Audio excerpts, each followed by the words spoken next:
Hi everyone, thank you all for coming down.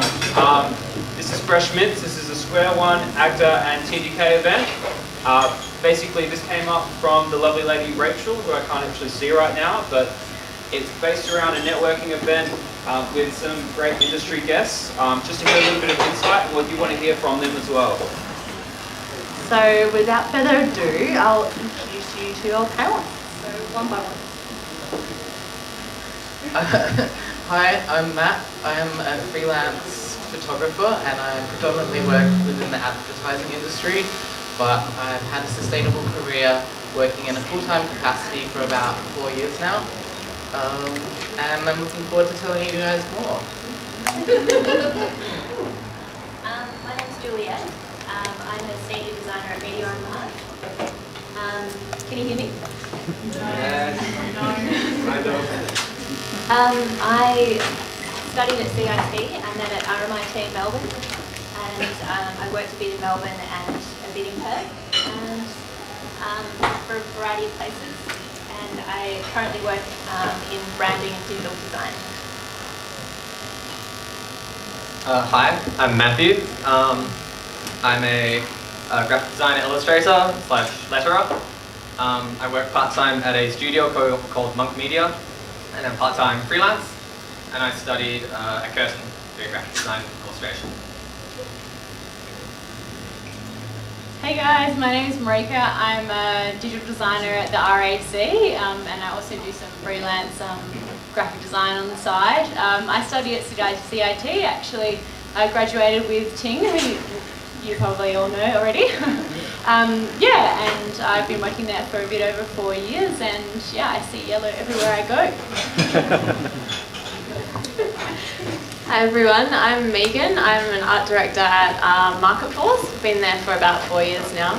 I studied at Curtin doing a Bachelor of Arts in Design, and then after that I did award school, which I don't know if anyone here knows about that, but it's a short course that's run by the Communications Council, and only about 10 people get in every year, so it's quite competitive, but really good if you want a job as an art director. So I did that and then luckily got a job. Hey, I'm Ting. I work at MullenLowe, so we just changed our name a few months back. I studied at Curtin first, doing product design, so I finished that degree, then I decided to do it all over again and went to Central to study graphic design, and this is where I'm at today. Perfect, thank you Ting. We have a few warm-up questions and then we'll throw it to the audience. So the first one is, how did you get to where you are now? So does anyone want to field this? Does anyone have any good stories around it? Ting, you've got the mic. I guess as a product designer graduate coming out, I came out during the GFC, so I only had really a few freelance opportunities, and the industry in Perth wasn't that big or well known, so I had that tough choice of what do I do with myself, so I decided to go back and re-educate myself in a different area of design. And through going to Central, so I decided to, don't know why I did it, but I started back from the very beginning, went back to Cert 4, did 3 years of graphic design, and I was lucky enough in my final graduating year that 303, Melissa Radman, who's the head designer, was looking for an intern, so they offered me a 3-month internship after I graduated, and I've been there ever since. You spoke about award school. Maybe for some of the advertisers in the crowd, can you explain how the process was? Okay, sure. So yeah, like I said, it is quite a short course, but it's all about concepts. So there's no execution-based anything, like you don't touch a computer, everything's just hand-drawn, and essentially you get a different brief each week, and you have to come up with a solution to that brief during the week if possible. It only goes for about, I think, 10 to 15 weeks, so it's quite short and intensive, so every week you're expected to kind of have an amazing idea. It's quite difficult. And yeah, just hand drawing everything, and you're judged purely on your concepts. So yeah, for people that are more executional based, it's probably quite a weird thing. But yeah, that's pretty much what it is. Marieke, as a digital designer, how did you get to where you are now? Well, I majored in web design and advertising at the CIT, and I guess I was, kind of apprehensive about going into a web role, as that seemed really scary. Coding is like a whole other thing as a designer.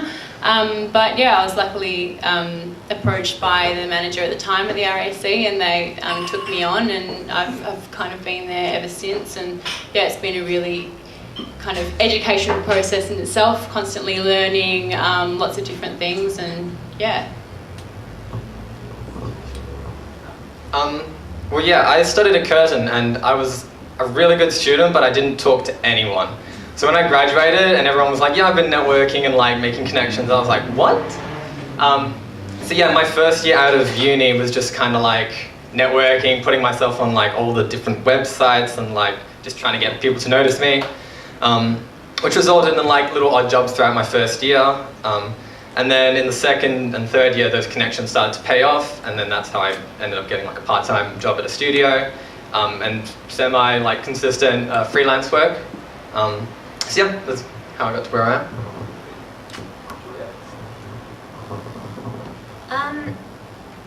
I studied at CIT and then worked for a little bit in Perth, and I felt that I wanted to, learn more about design. So I went to RMIT in Melbourne, and that was just amazing. We had incredible lecturers. Stephen Bannon who taught us typography, and I think also just being in the middle of it in the city and being involved in that kind of scene was just really inspiring.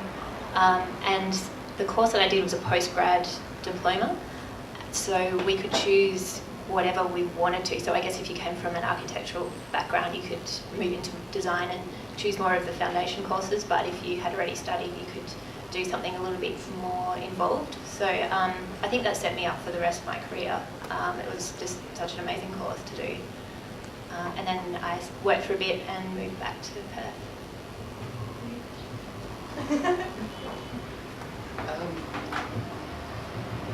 I don't know if this is on. I'm going to awkwardly lean over. Sorry. I think my degrees were actually quite important in forming my career path, because I had originally studied advertising at Curtin, and at a time when Megan was also there. And in my studies there, I went on to major in photography as well. And what was invaluable to me at the time was actually being really proactive and visible in the design community around me, because that was what led to opportunities, and those opportunities have helped me sustain my career now. I probably wouldn't even just describe myself as a photographer. A big component of being a photographer isn't just the creative side, but a big part of it is actually operating a business, and to keep it going over a long period of time can be challenging. So I would actually even say taking the photos in a job is only like 30% of the work. So from getting from student to here was really a process of being visible in my community and acting on opportunities that presented themselves. Does that answer your question? Thanks. Hello? Yeah? Oh god, that's really awkward. So, next question. What was the one thing you wish someone had told you while you were studying?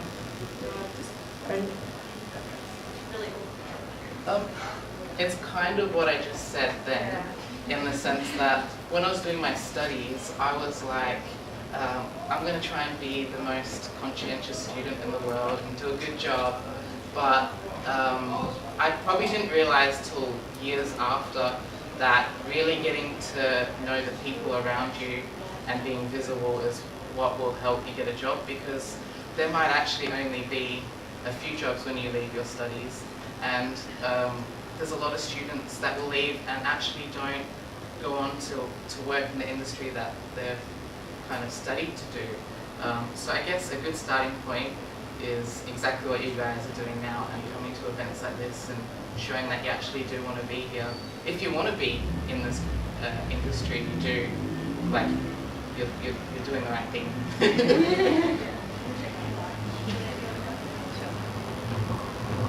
I think the most valuable thing probably would have been to not have a really defined idea about what your career is going to look like. So I guess when you start out, if you can just try as much as you can through internships and seeing what different jobs are like, and then figuring out what you like rather than trying to figure out first what you enjoy the most, because you might end up in app design or book cover design or something completely different, or even project management, for instance. You can't really tell that when you study.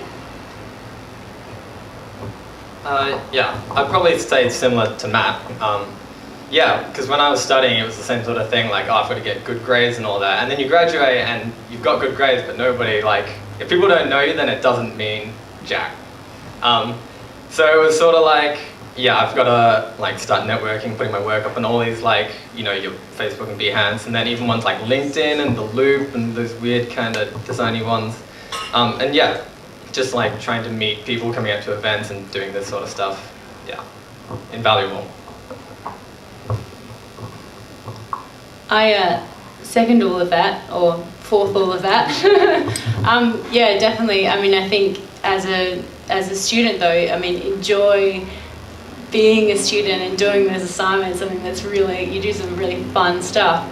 But you do learn a lot on the job, and it's a continuous learning cycle as well. And the discovery piece, like discovering new challenges when you start to work as well is quite a big thing. Don't be scared about that, or thinking that you need to know everything before you started. I kind of felt that as a student, but you do continuously learn, and you always have to find new courses or talk to people or network or go to events and stuff like that. I think it's really important as well. Yeah.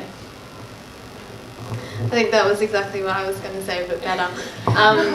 Yeah, I think for me, I didn't realise that I would learn so much once I had a job. Like, I felt like when I was at uni, I had to learn everything that I needed to be able to do the job perfectly.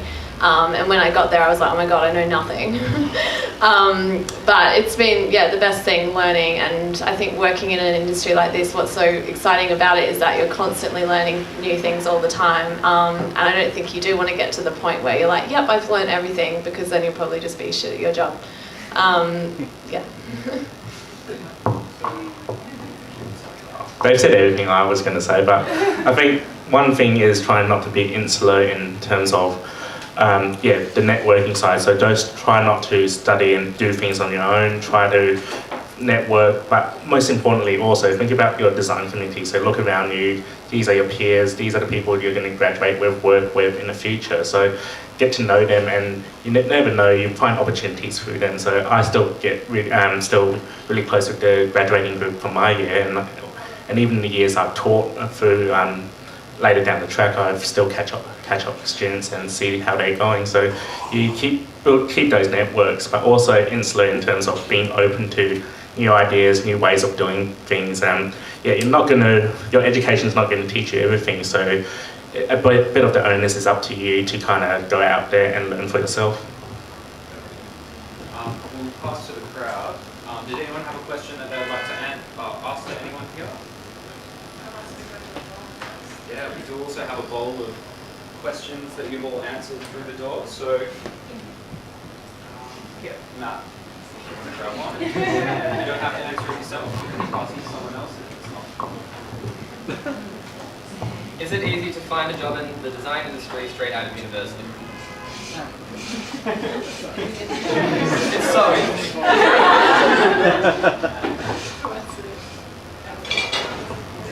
It wasn't exactly the design industry, but I think for me, the good thing that I did was when I was actually still studying at award school, I was talking to people and not looking for a job specifically, but just asking, can I meet with you, can I show you my book, and get feedback. Because I found that was a really comfortable way of introducing yourself to really important people without saying, can I have a job, but just, hey, look at my book, like, what do you think of it, what can I do better? And I found that, well, for me, about the third time after meeting with him, he said, oh, you know what, we've got a job open, do you want it?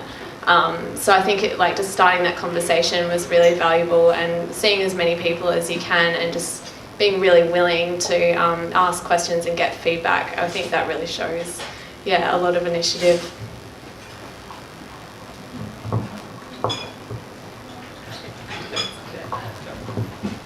I mean, I've been working at RAC since I graduated, but you know, having to go through interview processes is one thing that you'll find, and don't kind of get deterred by perhaps a knockback or something like that, because use those opportunities to grow and always get feedback, and use that feedback and better the next one. You might find you will have a handful, you might find you'll be fine. But it's worthwhile just taking it all on board and kind of keeping your chin up and continuing to push through, talk to people, and it should happen. And also go for jobs that you think you might be not be qualified for, because they might have another opportunity open in a couple of weeks' time or a couple of months' time, and they have your portfolio on hand, so just keep that in mind. No, you probably won't get a cool job straight away. But in saying that, like when I left uni, I did get a few tiny jobs unrelated to my career from the clients that I would have liked to have worked for at the time. One of the first jobs that I got, totally unrelated to what I'm doing now, was actually for an art director at Marketforce, and it was spray painting items that was used for an installation, and it was so random, but they didn't ask another student, they asked me, so I feel like that's a plus. But maybe when you leave you might get small snippets of opportunities or jobs, and things are like a process of small steps before you get somewhere meaningful, but those steps do count. So let's say you're taking the path of a freelancer, don't expect to be this epic photographer or graphic design freelancer straight away, but it's just a matter of time. I think that's also important when you graduate, if you don't get a job immediately, is to keep making stuff like for yourself and because you want to, hopefully, but just to like keep those design muscles, ready, putting stuff out there that people will see, and making the kind of stuff that you want to get hired to do. For me, it was a lot of like, I would like curate these designy kind of lettering blog posts and Instagram stuff, and just like constantly just being in people's faces about it kind of, but also building a nice little selection of your own personal work that you can hopefully get more jobs from.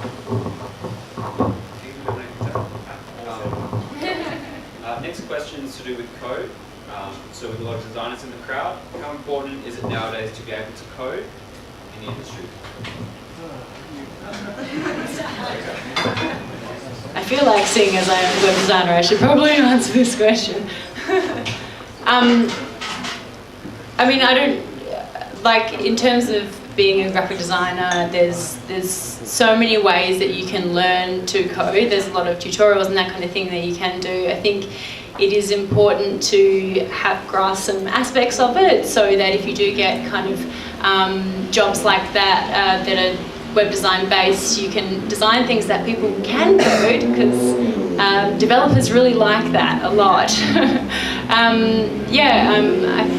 From my experience, I did learn a lot when I was working, and I was primarily a designer. So I think the basics is really important, so that you can kind of pass on that skill. Just on that, with the influx of social media and a lot of digital technologies, how has that affected advertising?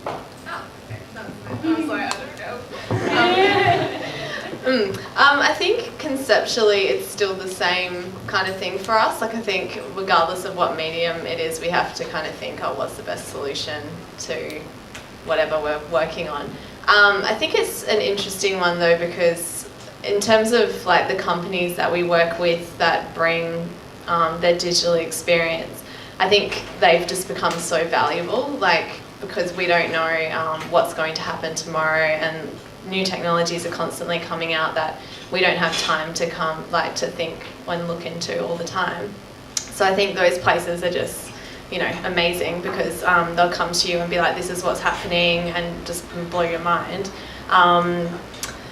Yeah, and I think it's kind of changing the way that clients are thinking about things as well. But in Perth, to be honest, it's a very slow game. Like, it drives me a bit nuts because we get all these briefs for, you know, little banners, online annoying banners, like all the time. And I'm like, can't we do something good? Like, put this thing in a small space that people want to ignore. So I think it's hopefully going to be a process that happens where we do get a brief and it's like, can you do something digital, and it's up to us what we do rather than can you do a banner.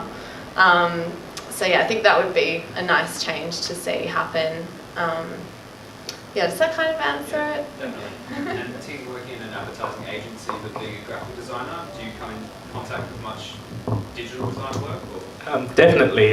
So a lot of an ad field or like an agency field, collaboration is really key. So we work with digital designers and developers, and what Marieke said is having that basic understanding of how HTML or CSS works is really important to kind of not piss off the developer by designing something that's impossible to make. But it's also the chance for you to kind of be a bit freer because you know you don't really know what are the restrictions, so you can kind of push the boundaries further with your designs or what you do. So it's kind of that fine balancing act. But I guess the biggest takeaway I've got since I started at an agency is that, yeah, I didn't really need to kind of continually learn to be a master at coding or really not know how it all works, but having that network or someone I can go to, ask questions, collaborate with, it has been really important to me.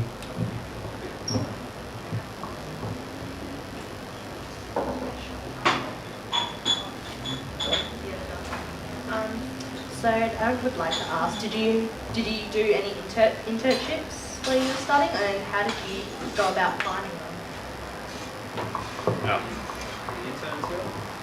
Or work experience even? I start off, I got the mic.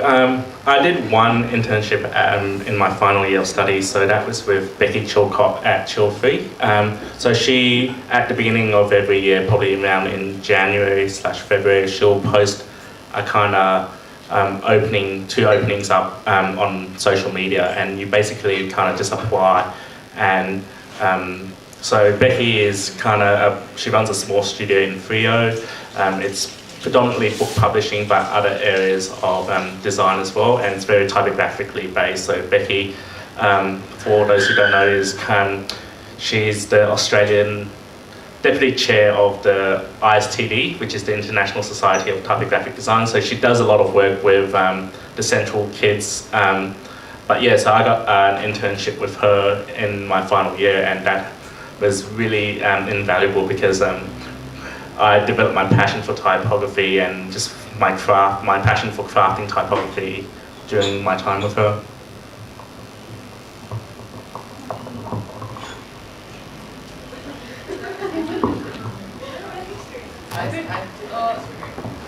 I did actually an AGDA mentor program, so props to AGDA. Yeah, that was during my final year. I did it at Great Circle Design, and the lady looked after me, and she was really great. Her name was Linda, and she helped me understand what their processes they go through, and yeah, I think that was quite an invaluable experience. So thanks, Linda.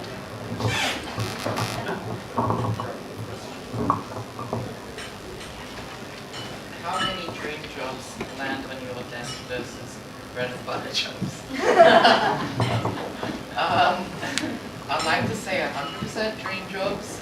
I will say that I enjoy every job that I do, and I'm so thankful to be where I am now. But maybe like even as much as saying like 10 to 20% of jobs, I'm like, yes, that's exactly in the vein of what I'd hope to be doing. But even above that, I think would be self-directed projects, because then you're entirely responsible for directing it yourself. But I mean, maybe 20% for me.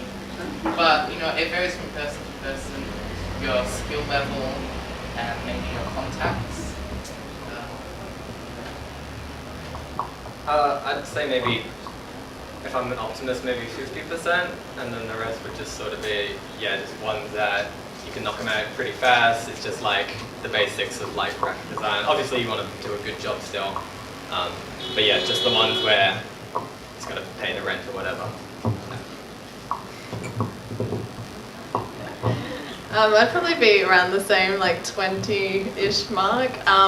In saying that, I think it's quite similar to what you said, where a lot of the time we have to be quite proactive internally about working on briefs that don't exist and just looking at our clients and thinking about what we would like to do for them outside of our day-to-day jobs, because yeah, most of the jobs that I get are quite bread and butter, and then the ones that are seemingly dream jobs turn out to be bread and butter jobs. So I think you really kind of have to push yourself and do things proactively a lot of the time to get good work out, in my experience. Yeah, for those who work with me, I do complain a lot about bread and butter jobs, but I think you develop an appreciation. So once you work, you kind of fortunate to kind of be in that position where you still can have opportunities to do bread and butter jobs. But for myself, I probably went through a long period of droughts, not having really good jobs, or jobs that I was really proud of then gets shuttered away and shot down and buried in a graveyard. So those jobs happen quite often as well. So yeah, maybe 10-20% dream jobs, the best bread and butter. But I guess you need to kind of make the most of those bread and butter situations and see how far you can push it, see what ways you can kind of reinterpret the brief and kind of re-present something that would be more better than what the client originally asked for, hopefully. To back that up, what I guess would be the best project that you've ever worked on, and what was the worst butter and bread job that you've had? Juliette.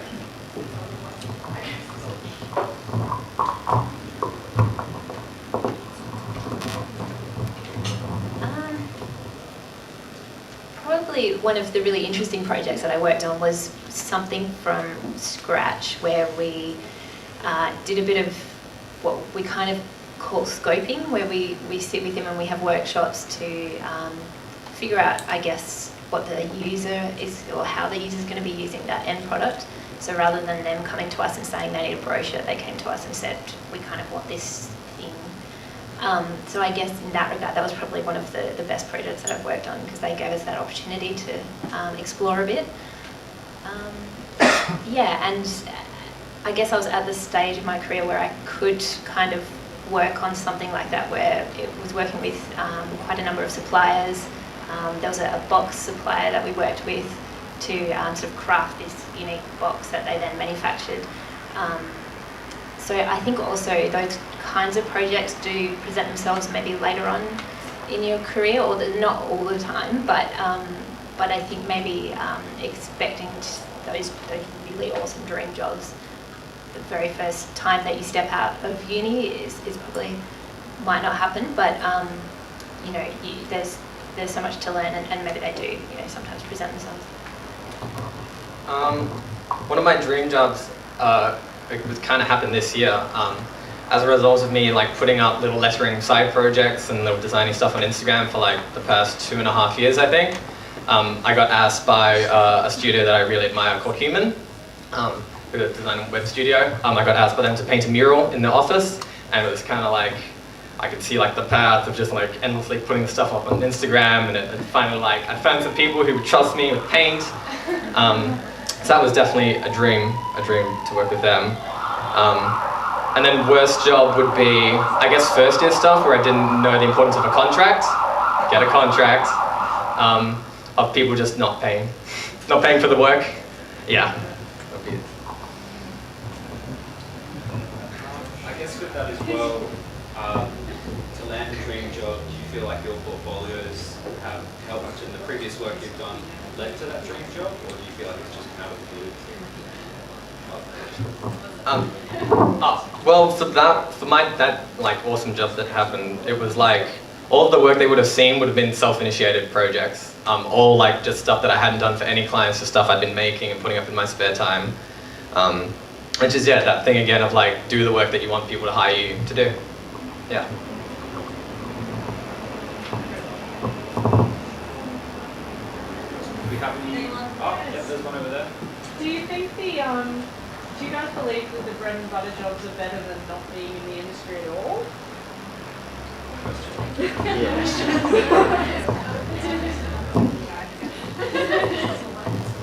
I think what Ting said before was really good in terms of like sometimes you can turn those bread and butter jobs into something good.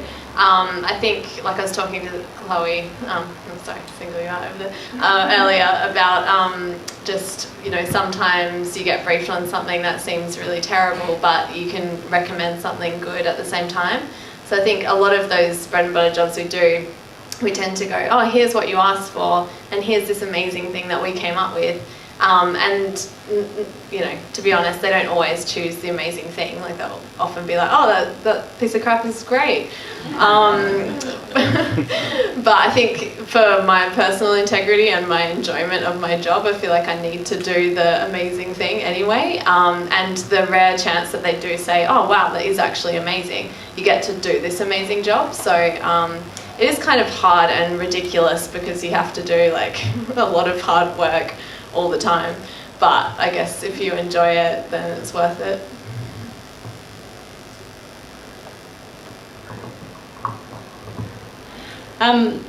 Yeah, I mean, bread and butter is always good. You add some jam on there, like, and then it's even better. So with your bread and butter, you can always challenge it and try to find the best out of it. You know, really try and figure out what the client or whoever it is asking you and what the end user is going to receive, and try and, you know, culminate some incredible sandwich that, you know, they're really going to enjoy, regardless of whether you think it might be a mundane task or not. I think you just got to take it with, you know, the passion that you have for design and make the most out of what you can, and it is worth it, definitely, because as long as you challenge yourself each time, you can get better and make a sandwich. Do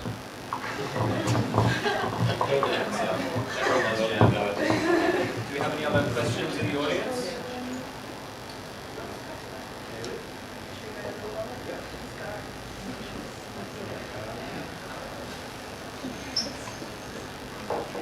How much would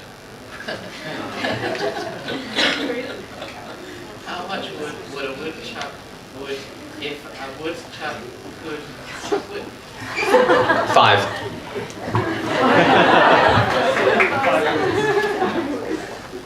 Okay, so next one, would you say getting a job in the design or advertising or photography field is easy in this day and age? Are there a lot of different job opportunities?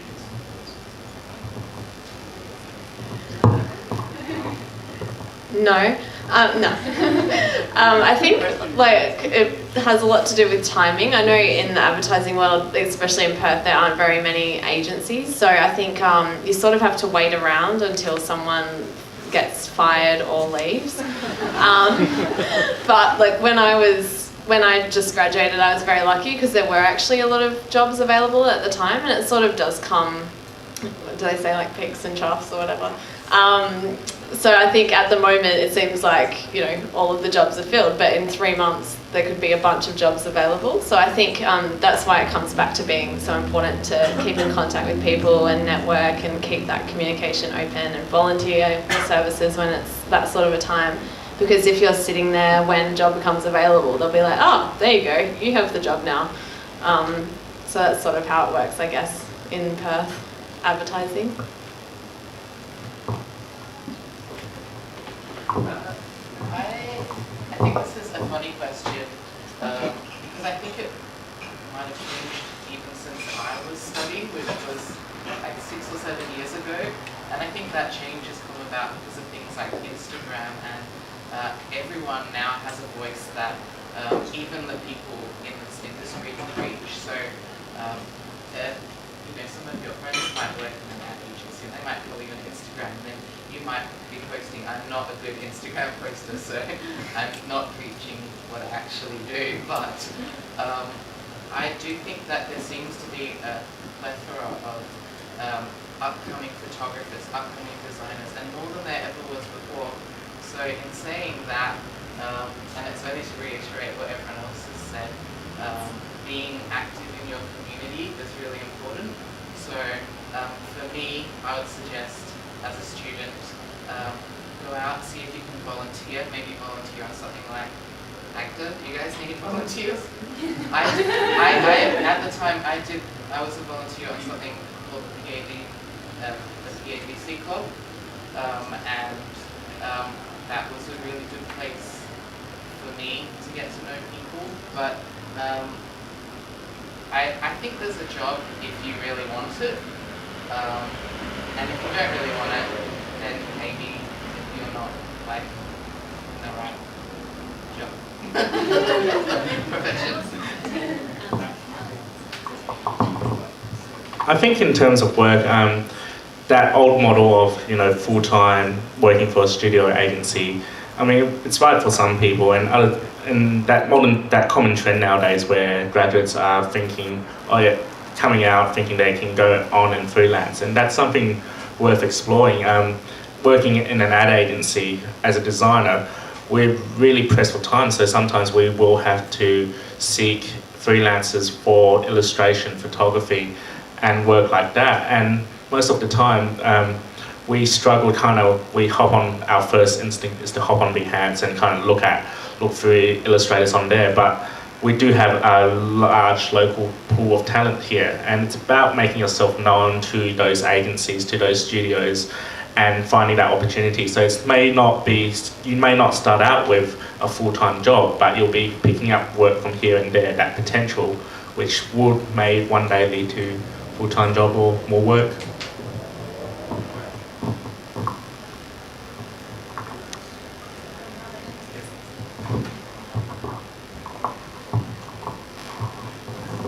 Also, it's really time-consuming to find someone if you're looking for a designer or photographer. So if you can make that as easy as possible for the employer, then that'll help them. And that's usually why they first turn to their own sources, so people that they know or designers who know a designer who's looking for someone, and that's why it's so much easier to get a job that way. This is for applying for a job. How do you get over the feeling that you're not sure if you're good enough? It's for when you're trying to apply for a job. How do you get over the feeling that you're not really sure if you're good enough for the role? So you're reading it and you go, I'm not sure if I'm actually good enough for this. So the question was, how do you get over the feeling that you might not be good enough for the role? I think everyone has felt that, and I guess you just have to apply. I think a lot of people apply for a job, or this has been said quite a few times recently, but a lot of people apply for jobs when they feel like they're 100% qualified for it, but if you did get that job, you're probably pretty bored in 3 months' time. So apply for jobs that maybe they say about 70%, but just apply for any, I'd say. Try just to put that away in a box a little bit, and remember that everyone does feel that way. I think it's also safe to assume that when you first graduate, you're probably not that good, which is not that's just part of it. You do all your fun uni briefs and you learn a lot at uni, but obviously there's a lot of real world learning and growing to happen. So just sticking at it, having self-initiated projects to help you get better, taking Skillshare courses, and then just all the kinds of any kind of work you can get really. Marieke, you mentioned something about fake it till you make it kind of mentality. Oh yeah. Do you think that's relevant as well? I think if you're passionate about what you're doing, if you're passionate about design, and you get the opportunity to do an interview, then fake it. No, Fake it, be yourself, and show that you're, that passion will come out, and if you have willingness to learn and kind of use your experiences, read what the job criteria is, and use your experiences with that and some examples of that. And I think if you have this eagerness, then employers will take that on board, and they'll be willing to give you a shot, hopefully. Yeah, I think someone said to me when I was at uni that if you don't know how to do something, just figure it out at the time, which sounds really obvious, but I think I always used to feel like I needed to know everything, and I would look at that job description and be like, oh, don't know if I'm really good enough for this. But when you're actually there and it's on like a job by job basis, when you don't know something, you can learn, or you can ask people or Google, and just try and figure those things out as you go, and know that that's okay. Like, you don't have to know everything at the beginning. I think within our agency, when there are new people that start, I actually think part of the problem is that they're scared to say when they don't know something. So often they'll keep quiet even though that they've made a few mistakes. And then later on down the line, it's quite a big mistake because they haven't said anything along the way. Whereas I think it's good sometimes to be open and honest and go, oh, you know what, I'm not actually sure what that is, or hey, I think I might have done something wrong here, because likely it will be a small mistake that's easily fixed, and people will be like, oh, no worries, thanks for telling us, as opposed to a gigantic problem at the end. And you are good enough. I think approach the whole job hunting application process with that mentality that it's more about feedback. So if you're not, put aside the fact that you might get the job, you might not get the job, but what you can take out of any interview or any application process is to get feedback from the employer. So even if you didn't get the job, there's that opportunity to contact or reach out to the employer and ask them and get feedback on why you weren't suitable. And that gives you that opportunity to kind of go improve on yourself. So yeah, so don't see it as a way you might not be good enough or you might get rejected, but how you can build and make yourself better in that process.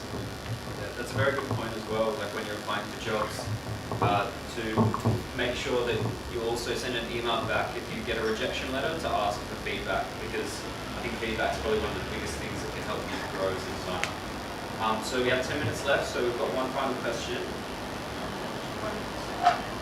Yeah. So where do you think your industry is heading, and how will you adapt? For me, I don't have the answer to that. I think that it's probably quite obvious in the sense that there's more social media in our industry, and it's changing the way everything works, and it's probably also becoming quite saturated. So I know with photography specifically, like a good example is things like retouching. Maybe in the past everyone's really gone for something that's really heavily retouched, and now because that's become so common, seeing these perfect, crisp, curated images, there's starting to be a trend towards things that are more real and less retouched, because everything's so fake, everyone's real now. So it's always going to change. I just think that there's going to be more of everything.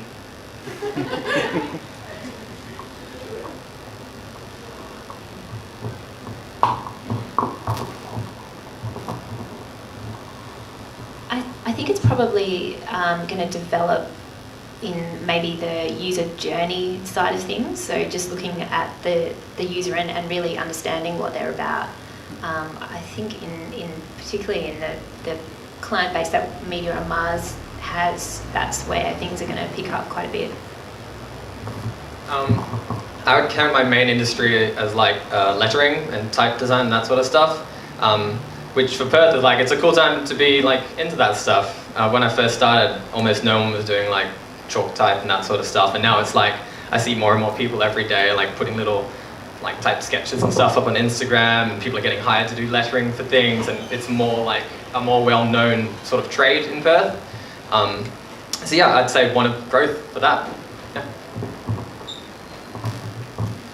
I think in the digital space, it's ever expansive. It's always continuously moving forward, and at the moment I have to design and develop for just, you know, like mobile devices and tablets, and but then there's watches and smart, you know, all sorts of smart devices, wearables. Like, I mean, who knows, you know, what the future holds, but there's a lot of opportunities there for some exciting kind of online and digital design as well, and you know, we're going to see it, I think, all over the place. There's TV digital and all that kind of stuff. So I think it's really exciting for the web design and digital design space. So have a think about it. I find this quite hard to answer because it's a very big question, and I think for me, I guess I used to get quite overwhelmed with trying to keep up with technology, and I think because I'm on the computer so much of the day, when I get home I just don't want to touch technology. I'm like, I don't want to learn about the world, leave me alone.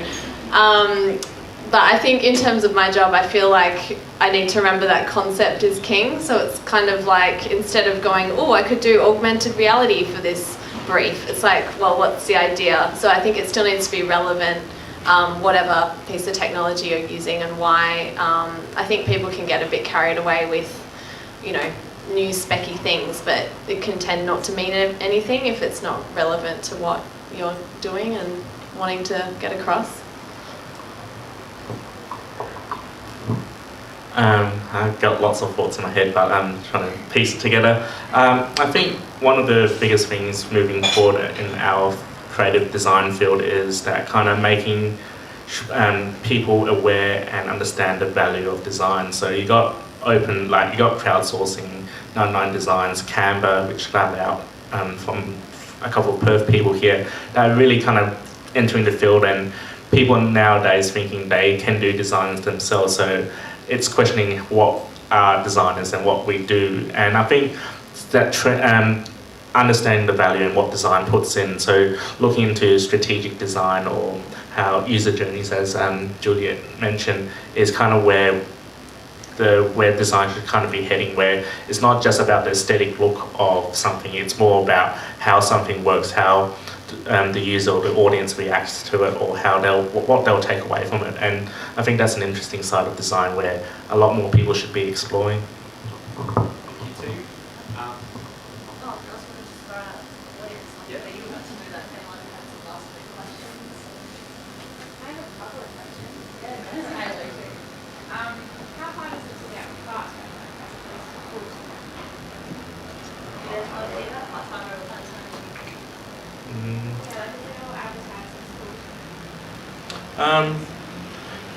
I mean, it kind of depends, like where we are at, we've got a couple of part-timers on board, and there's always going to be positions out there that are more suited for part-time. So even if you kind of go talk to people and not so much look for a job, but you know, mention that you are available a couple of days, that probably could work out better for them in some situations.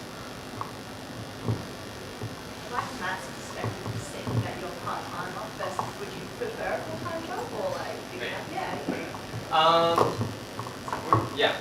So my first year out of uni was only like little bits and pieces, jobs and that, and it was all working from home, which is like, it's great to have like little bits of work coming in, but there's only so much of like talking to your mum every day before it's like you need to start talking to other people. So I would recommend getting a part-time job just to like get out of the house and, you know, work in a team environment and that.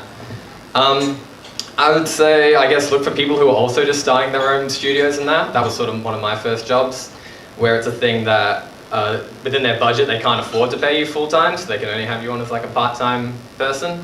And then you get to help them like grow, and maybe like pay isn't great, but you're there as they like start the little business, and then it can grow into something really cool. Yeah. Do you have another question? Yeah, so for people who are newly freelancing, how do you approach charging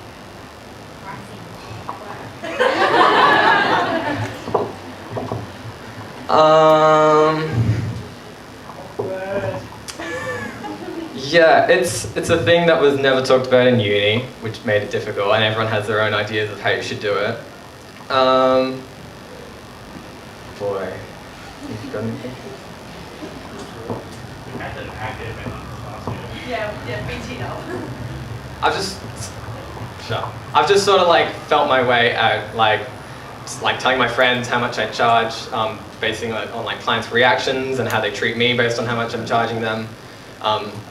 Going from like, I had one client like refused to pay me, she like had to pay me more. She was like, you can't charge me this little for this amount of work because I was undercharging so much. So I think it's just good to like talk about it amongst, you know, friends and sort of gauge where everyone's at, see what sort of the industry like going rate is for it. Yeah, there's no definitive answer for it. Yeah. Okay. So we're going to wrap up now. I just wanted to thank you to all of the guest speakers. I think everyone's kind of got a little nugget of wisdom from a lot of your speaking, your experiences. I also wanted to thank Rachel, wherever she is. She basically came up with the concept of this event and also tying in TDK and Square One with AGDA. So I guess now is kind of the networking time. If you want to have a chat to any of the guys up the front here, feel free to come up and say hi. And yeah, there's pizza as well. Perfect. And for those of you that answered or asked questions, 2 of you get tickets to the next AGDA event, so we'll come up and see you soon. Perfect. Thank you, everyone.